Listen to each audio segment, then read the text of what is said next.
Добрый вечер. В эфире программа «Новости». В студии Саид Ахмадов. Вы смотрите в нашем выпуске.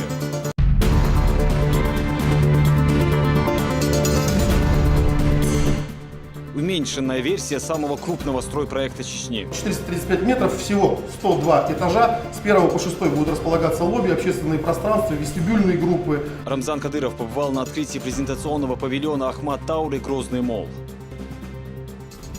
Защита детей или чрезмерная опека? Детей в европейских странах увозят, забирают, не показывают родителям, то есть их лишают родительских прав. Общественники обеспокоены судьбой чеченских семей в Европе. Есть или не есть? Ни одного случая сибирской язвы у нас не зарегистрировано, хотя поступает очень много материала. Ветеринары усилили контроль за мясомолочной продукцией. Юбилей первого чеченского археолога. Это прекрасный преподаватель, прекрасный оратор. Мусе Багаеву исполнилось 75.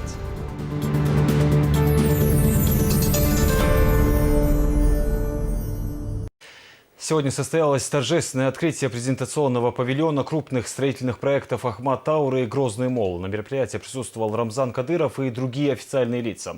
Для них провели экскурсию по павильону, который в дальнейшем будет использоваться для деловых встреч. Тему продолжит Луиза Хатуева.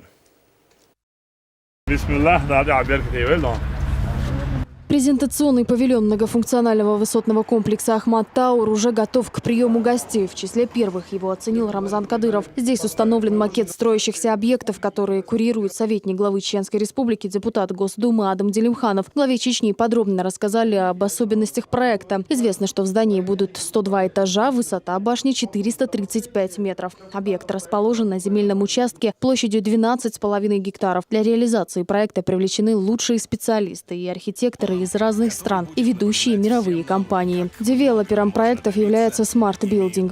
Слова благодарности от всей компании хотелось бы выразить вам за идею создания одного из самых масштабных и грандиозных проектов Чеченской Республики и в Российской Федерации в целом. За создание такого уникального архитектурного комплекса, включающего в себя многофункциональный высотный комплекс Ахмат Тауэр, торгово-развлекательный центр Грозный молл и парково-рекреационную зону Каусар. В основу архитектурного образа положен облик родовых башен 12-16 веков традиционной войнавской архитектуре. Фасад, выполненный в зубчатой форме, напоминает каменную кладку старинной башни. В создании данного проекта участвуют компании с мировым именем, передовые компании, в частности, архитектор данного проекта, американская компания Adrian Smith plus Gordon Gill Architecture. В портфеле у этой компании самое высокое здание мира, Бурдж-Халифа, которое располагается в Дубае.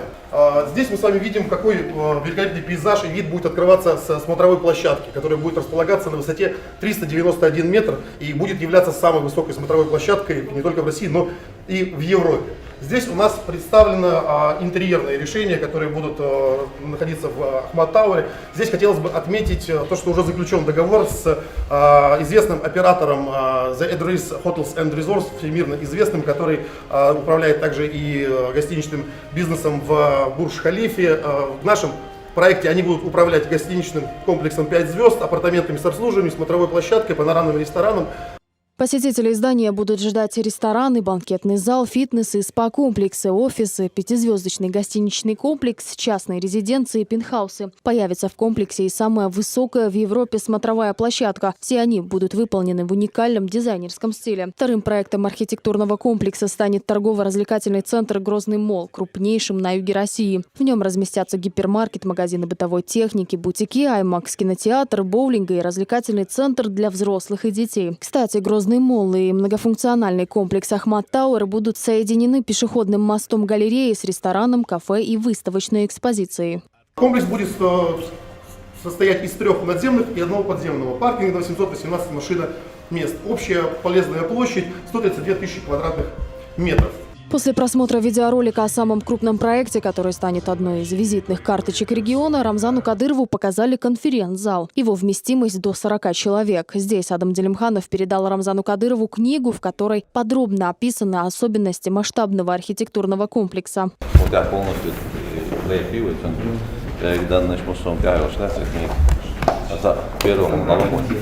Пятизвездочным отелем, который появится в здании, будет управлять гостиничный оператор с мировым именем из Объединенных Арабских Эмиратов. Он впервые откроет гостиницу на территории России. Учитывая тот факт, что объект расположен в зоне повышенной сейсмической активности, конструкция башни спроектирована из высокопрочной стали. Здание будет уникально по своей концепции, потому что она является собирательным образом традиционной войнахской архитектуры. Я думаю, что этот проект будет пользоваться популярностью не только у жителей Грозного, у жителей Чеченской Республики, но и у жителей всех стран мира. Я думаю, что это станет прекрасной точкой притяжения для туризма, для бизнеса, для инвестиций, которые сейчас необходимы республике, потому что этот комплекс действительно многофункционален. На 102-м этаже будет располагаться тоже уникальный, первый в Европе и в Российской Федерации музейно-выставочный комплекс имени первого президента Чеченской Республики, героя России Ахмата Хаджи Кадырова. Такой другой галереи в мире пока не существует. Чеченская Республика в этом плане будет первой и пока единственной. Сама идея создания данного уникального высотного здания в столице Чеченской Республики, города Грозный, принадлежит главе Чеченской Республики, герою России Рамзану Ахматовичу Кадырову. И этот проект был спроектирован с привлечением ведущих мировых компаний. Башня станет одной из крупнейших в Европе. Реализация проекта повысит не только инвестиционную привлекательность региона, но и станет центром притяжения туристов со всего мира. Закончить все строительные работы планируется к концу 2020 года. Добро пожаловать в будущее, где объединяются традиции и современные технологии, где мечты становятся реальностью. Луиза Хатуева, Дани Хавхаров. Новости.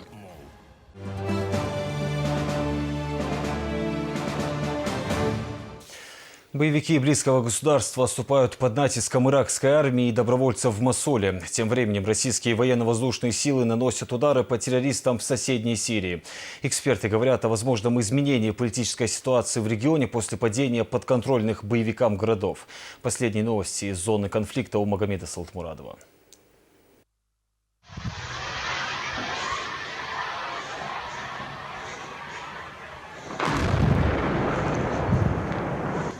Террористы и близкого государства оказывают отчаянное сопротивление, пытаясь удержать второй по величине город Ирака. Штурм Мосула продолжается уже несколько недель. По сообщениям правозащитников, боевики уже начали вооружать детей, чтобы хоть как-то укрепить свои позиции. Вокруг города разливают и поджигают нефть, чтобы создать дымовую завесу, тем самым пытаясь помешать продвижению армии.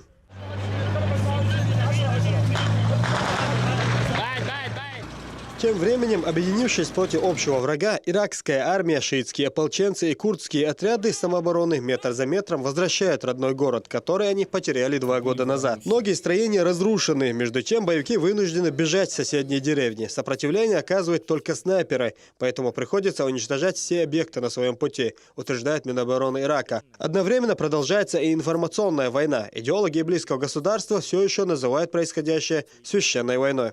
وبتشحو قيقترج وجهاد دا بقويات صندر إنخ بقوي سيرع بولشاك يجيب تاع بولشاك إيراك بولشاك بقوية إيش ميلش بتشحو الأرب البو سيري بتشحو ألير ساكشن دعوت أمبيه لإيراك عبول بتشحو ألير تألير صندر غازو داز غازو تنحاجيات تكحول لك دا أزفيرو تكحو أيل ترجنك دا أزفيرو عيل خلف خاتين شكناها عيل كرستو على زار عيل دعوت أمبيه نزار ابن عباس إتاق أزر سيا يقن تسقم يالدن سانيق أوان شزلو حلقة ديال مصر شوا شنتي مولا حلقة أعتبر أن حيغن بن شنوق سناخ ديا بعنا وين زوان بيربالا عيلس إيش الله كبنا هون قال شيء فأمر صلى الله عليه وسلم طوبى لمن قتل ما قتل الإلج حديث دو ديق الله وابش إخوارج بين شنا تذكر حوالج ونائل. Между тем, боевики близкого государства несут большие потери и в Сирии. Накануне вооруженные силы России возобновили авиаудары по террористам в Идлибе и Хомсе. Основные цели – склады с боеприпасами, скопления и центры подготовки террористов, а также заводы по изготовлению средств массового поражения. Эксперты прогнозируют изменение политической ситуации вокруг Сирии. Связано это с избранием Дональда Трампа президентом США. Избранный глава государства считает поддержку сирийской оппозиции нецелесообразной, и Америка намерена направить все силы против и близкого государства. Это высказывание Трампа, конечно, вселяет оптимизм, надежду, что в конце концов вот этот вопрос, значит, не только оппозиционный вопрос сирийской оппозиции, скажем так, и вопрос с ИГИЛ будет наконец-то решен. И вот этот многострадальный, так сказать, сирийский народ, как и иракский народ, они, значит, как-то получат шанс на возрождение своего государства, государственности. Единственное, в чем сходятся все политологи, без ликвидации группировки ИГ о скорейшем наступлении мира в Сирии и Ираке говорить рано. Так что пока все внимание приковано к Мосулу и так называемой столице халифата, городу Ракка. Магомед Салтамурадов, Алхазур Каримов, Адам Чекуев и Луиза Юнусова. Новости. Когда европейские законы идут вразрез с семейными ценностями, чеченцы, проживающие в странах ЕС, столкнулись с ситуацией, когда любой семейный скандал может привести к лишению родительских прав. Проблемой заинтересовались общественники республики. Они собрались на округлый стол в аналитическом агентстве «Объективы». Залина Атаева продолжит.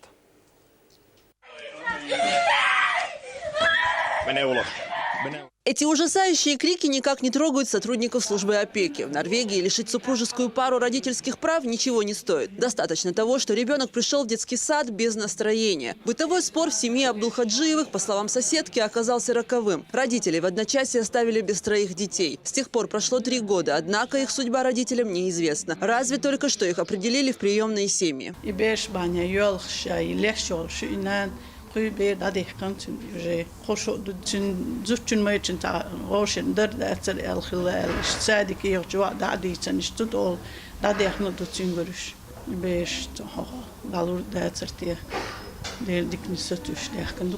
В независимое информационно-аналитическое агентство «Объектив» Салбек Демельханов обратился с просьбой помочь вернуть в семью несовершеннолетних внуков. В Германии его сына лишили родительских прав, ссылаясь на нарушение прав детей и уклонение родителей от норм воспитания. Подобных случаев слишком много. Сегодня речь шла о 25 детях из Чечни. Чтобы найти ответы на волнующие вопросы, здесь собрались родственники пострадавших, сотрудники агентства и общественные деятели. К нам в организацию обратилась одна семья по поводу того, что у них в Германии забрали детей из семьи, 6 детей.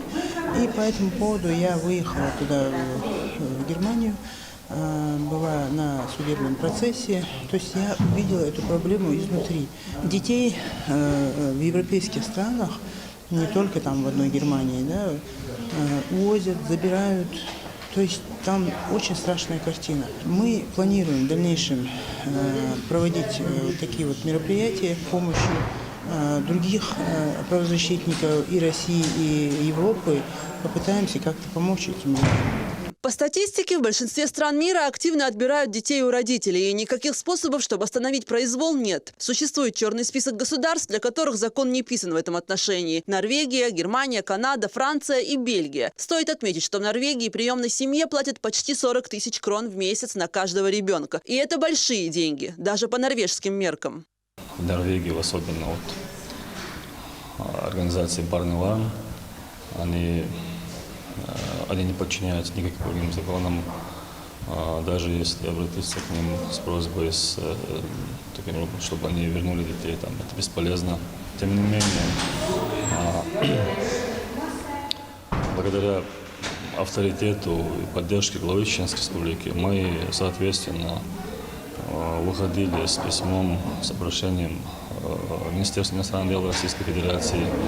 Безусловно, их содействием нам удалось вернуть несколько детей. Во избежание подобных случаев адвокат Абуязид Сангариев настоятельно рекомендует уделять воспитанию детей больше внимания. И прежде чем переехать в ту или иную страну, тщательно изучить ее законы. Залина Атаева, Хаваж Мунаев, Тимур Хайдаров. Новости. В прокуратуре Чечни обсудили вопрос незаконного оборота оружия. Речь идет не о преступных группировках, скорее о бытовых случаях использования оружия. Чтобы снизить вероятность преступлений, связанных с этим, в регионе проводят профилактическую работу. Слово Луизе Андеевой. Случай, произошедший недавно в Пскове, потряс многих. 2 подростков спокойно достали спрятанное в сейфе оружие, расстреляли машину полицейских и застрелились сами. Ладно, я пока ружье возьму. Где ножик?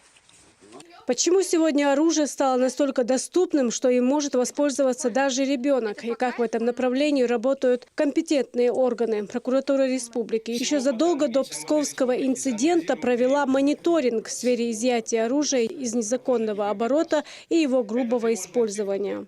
Преступления, связанные с незаконным оборотом огнестрельного оружия, боеприпасов, отнесены к категории двойной превенции и представляют повышенную общественную опасность. Иными словами, в последующем с их применением совершаются преступления террористического характера, посягательство на жизнь сотрудников правоохранительных органов, умышленное причинение смерти и другие. Несмотря на это, борьба с этими преступлениями не отвечает предъявляемым требованиям. Вместе с тем, нами улучшены учетно-регистрационная дисциплина, качество расследования уголовных дел, практика применения наказания. В частности, удельный вес лишения свободы по преступлениям этой категории составляет 58% против 14%, когда мы только ставили их под контроль. Полагаю, что запланированные совместные мероприятия позволят значительно активизировать эту работу.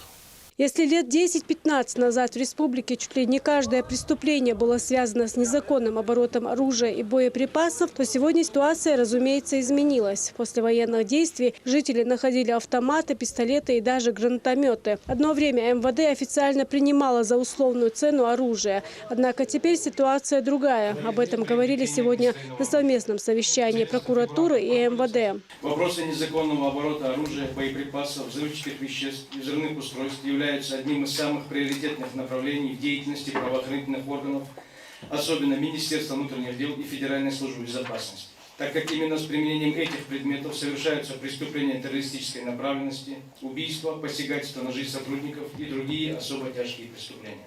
Нельзя не отметить, что по пресечению подобным проявлениям непосредственно сотрудниками МВД принимаются самые разнообразные методы борьбы, а достигнутые положительные результаты видят не только жители нашей республики, но и всей страны.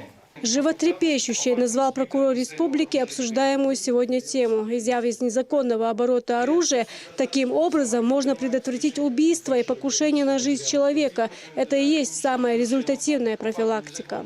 Прокурор республики обратил внимание на еще очень один важный аспект. Порой в социальных сетях можно наткнуться на фотографию подростка либо ребенка с оружием в руках. Конечно, на Кавказе всегда любили и дарить оружие, и позировать с ним. Однако ментальность ментальностью, а закон для всех один, подчеркнул Шарпуди Абдулкадыров. Отныне такие правонарушения будут строго наказываться. Луиза Индеева, Расул Арцухаев. Новости. Юноши из рода Кадыровых начали горнолыжную подготовку в Челябинской области. 5 инструкторов будут работать с молодыми бойцами над выработкой выносливости в условиях минусовой температуры.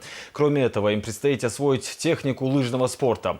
Домой группа вернется после 2-недельных тренировок. Репортаж Хамзата Аюбова. Долгий перелет в одной из самых живописных уголков Уральского горного массива на пересечении Европы и Азии, но не совсем для отдыха. Юноши из рода Кадыровых прилетели на горнолыжный комплекс «Солнечная долина» для проведения очередных комплексных сборов. С сегодняшнего дня, с сегодняшнего часа, с этой минуты наши комплексные сборы начинаются. Подъем в 6:00. После подъема сразу одеваемся, собираемся на зарядку. В 7:00 завтрак. После этого сбор, построение и на первую тренировку. Вопросы?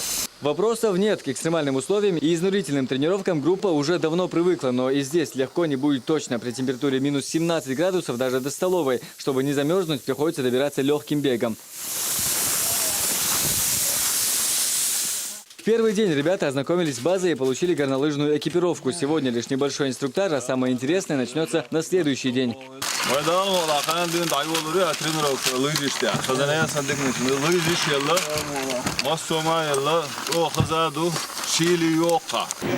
очень внимательно, как правильно сказал доктор, следить друг за другом, даже не за собой. Чем больше на вас слоев одежды, тем более специальной флисовой, тем термобелье, тем вам будет теплее. Тепло, конечно, необходимо в таких погодных условиях. На следующий день температура упала еще около 30 градусов ниже нуля. День начинается еще в сумерках. Разминка в 6 утра на лютом морозе. Налево, бегом, марш! Уже в светлое время суток начинаются первые настоящие испытания. Сами юноши признаются, согреваются даже не многослойной одеждой, а больше постоянным движением и тренировками. Экипировка очень хорошая, умеем делать некоторые упражнения уже, но нам бы хотелось подняться еще выше, но для этого нам придется еще усердно тренироваться, и мы готовы к этому. Всего на горнолыжные сборы в город Миас приехали 28 молодых людей. С ними 5 инструкторов Международного учебного центра сил специального назначения. С ребятами работает и тренер национальной сборной России и мастер спорта Евгений Кравченко. Я уже не первый год работаю с ребятами с Чеченской Республики. У меня уже были выпуски Международного учебного центра сил специального назначения, где себя ребята показали достаточно хорошо, на отлично, так как, учитывая то, что это специфический вид спорта для них, но они все сдали зачеты и экзамены на отлично. В данный момент ребята, которые присутствуют в Чеченской Республике, ни на шаг от них не отступают. Но хоть то, что они помладше, это ничего не значит. В данный момент для них нет слова «нет». Есть слово «надо», и мы это сделаем и сможем. Знакомство с лыжами закончено. Впереди небольшие проверки. Первый спуск по склону, прокат на одной лыже, боковой подъем и многое другое.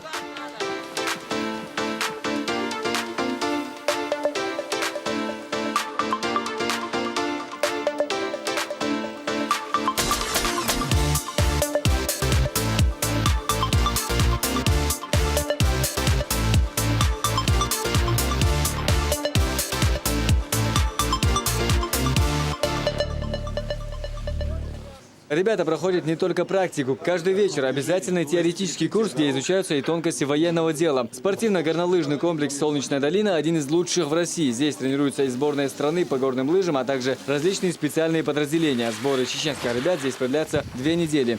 Первая тренировка начинается в 8:15 и продолжается примерно 3,5-4 часа. То есть в зависимости от усвояемости программы. После этого обед, небольшой отдых и вторая тренировка.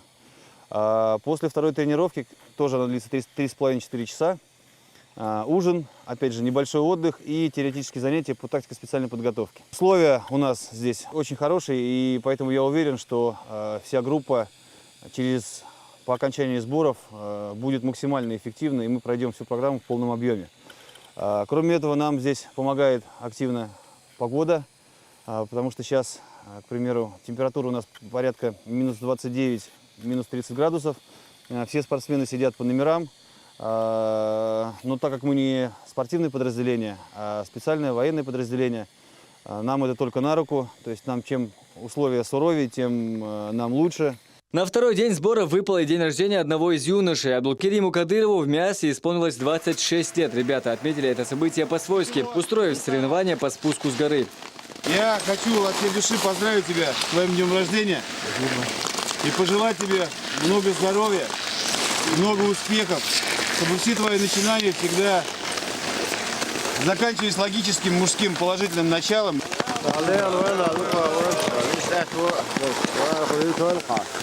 Условия соревнования, не нарушая установленного маршрута, оказаться внизу раньше всех. На первом месте юноша по прозвищу Рэмбо, третьего зверя, ну а именинник Абдулкерим Кадыров занял второе место. Серебряным призером наших соревнований, которые посвящены дню рождения Абдулкерима, занимает Абдулкерим.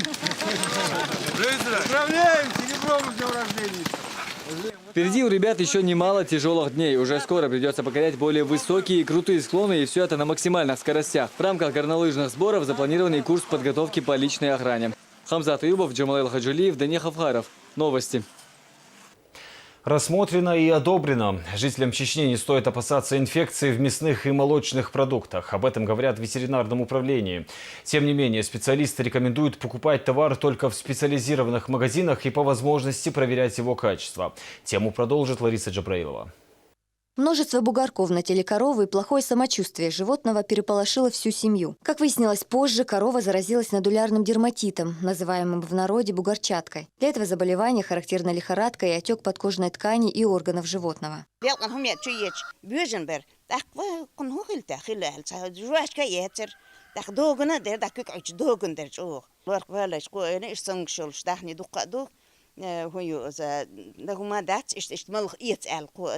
После вспышки нодулярного дерматита в республике меры ветеринарного контроля были ужесточены. В настоящее время уровень заболеваемости заметно снизился. В этом году у нас очень сложная ситуация была, потому что у нас павших более 1000 голов было именно по нодулярному дерматиту, а заболевших более 10 тысяч. Сейчас снижение пошло до практически павших нету. К счастью, сегодня в республике нет скота, зараженного нодулярным дерматитом. Вакцина от него находится на стадии разработки, ну а пока специалисты советуют при первых подозрениях на заболевание обращаться к ветеринарам.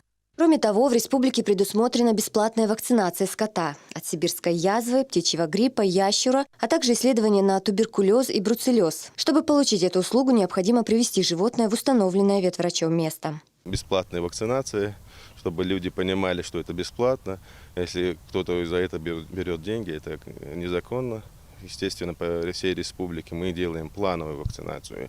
Тоже те же болезни. От ящура у нас есть вакцинация. Ну и 7-8 болезней, которые мы бесплатно вакцинируем. Мясная и молочная продукция, поступающая в Чечню, проходит санитарно-ветеринарную экспертизу. Лаборатории работают в каждом районе, кроме того, функционируют и межрайонные в Шатое и Гудермесе. А в республиканской ветлаборатории плановые исследования молока, мяса и других продуктов проводят ежемесячно. Лаборатория занимается серологическими исследованиями, бактериологическими, вирусологическими, радиологическими исследованиями, химико-токсикологическими исследованиями. Ни одного случая сибирской язвы у нас не зарегистрировано, хотя поступает очень много материала. Специалисты предупреждают, приобретать мясо и молочные продукты в несанкционированных местах продажи попросту опасно для жизни. Несоответствие санитарным нормам делает эту покупку своего рода русской рулеткой. Другое дело – специализированные магазины и рынки, где мясо и молоко подвергается лабораторной проверке и лишь после этого попадает на прилавок. Покупатель, определить, через лабораторию, определить, заключение, продавец, персонал, заключение. По заключению, а я здесь, здоровый, анализ, як надо проверить, от продавец, заключение, есть заключение. И дополнительно клеймение, клеймить и лиру, дать, и тебе астру дать, что дать. Документы, это мощный документ на груз. Ежегодно на территорию Чечни завозят более 10 тысяч голов крупного и мелкорогатого скота. В основном из Дагестана, Калмыкии и Ставропольского края. На каждом ветеринарно-санитарном посту, а всего их в республике 7, работают представители ветуправления. Главная цель – не допустить ввоза зараженных животных. У людей, которые занимаются перевозками животных на крупнорогатого скота, мелкорогатого скота, мы требуем следующие документы. Первый, ветеринарный свидетельство форма номер 1. Второе, разрешение на ввоз. Третий, если скот, куплен, где ведется бухгалтерский учет, счет фактура и обязательно транспортная накладная. Если люди едут без документов на скот, мы обязательно составляем, на них административный материал. В прошлом месяце ветеринарным управлением была организована конференция, по итогам которой 200 человек получили удостоверение о повышении квалификации. Тогда в Грозном собрались ведущие специалисты страны в области ветеринарии и животноводства, чтобы поделиться опытом. Обсудили не только способы защиты скота и птицы от вирусных заболеваний, но и законодательные изменения в этой области. Региональные власти надеются, что подобные форумы помогут чеченским ветеринарам еще эффективнее бороться с болезнями животных. Такие мероприятия ветуправление планирует теперь проводить регулярно. Лариса Джабраилова, Адам Чикуев, Булат Баканаев и Ислам Расуев. Новости. В Грозном прошла всероссийская конференция, посвященная 75-летию первого чеченского археолога Мусы Багаева. На встречу приехали его коллеги со всего Северного Кавказа. Собравшиеся говорили о самой науке и об успехах юбиляра. К поздравлениям присоединилась и Хаваедиева. Всероссийская конференция, посвященная 75-летию со дня рождения первого чеченского археолога, профессора Мусы Багаева, собрала в стенах Чеченского государственного университета видных ученых в области археологии со всего Северного Кавказа. Начиная работу конференции, с приветственным словом к собравшимся от имени ректора ЧГУ обратился Заур Киндаров. Уверен, что Всероссийская научно-практическая конференция откроет новые перспективы в изучении исторических наук. И убежден, что работа конференции будет способствовать развитию межрегионального сотрудничества и придаст новый импульс взаимодействию ученых Юга России. От всей души желаю вам неиссякаемого творческого вдохновения, успехов и активной научной и образовательной жизни. В своих выступлениях докладчики говорили об исследовательском таланте автора, который большую часть своей жизни посвятил археологии. Муса Харонович большой ученый, об этом здесь будут говорить. Человек, широко известный не только в России археологической наукой, но и за ее пределами.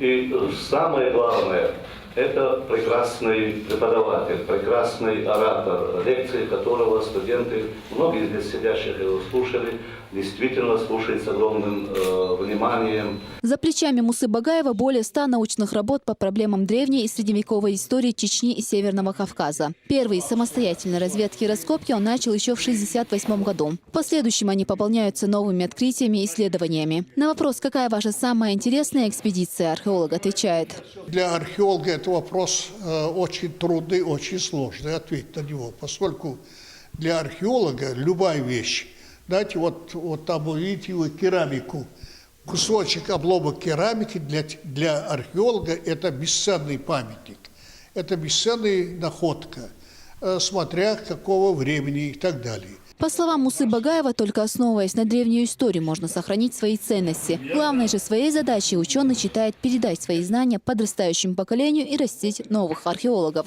Перспектива, над чем мы работаем, это подготовить молодых археологов для нашей республики. К сожалению, я должен сказать, что из чеченской молодежи очень с трудом идут в археологию. Почему-то все воспринимают прийти в археологию, это раскапывать могилы. Это не могилы раскапывать, это исследовать свою историю. Это поселение, это башни, это каменное зодчество и так далее. В эту науку идут только те, кто действительно интересуется археологией и историей. Студенты исторического факультета ежегодно проходят практику, принимают участие в научных экспедициях. Участие в экспедиции является одним из, наверное, важных компонентов работников истории. Археологическая практика очень даже интересная, тем более, когда вы можете опереться на профессора, доктора исторических наук, такого как Багаев. Муса Багаев неоднократно руководил археологическими экспедициями, наиболее значительными среди которых являются раскопки в Аргунском ущелье и в ущелье реки Аксай. Многие экспонаты хранятся в Национальном музее нашей республики. Хавай Азиева, Булат Баканаев, Альберт Салаханов и Ислам Расуев. Новости.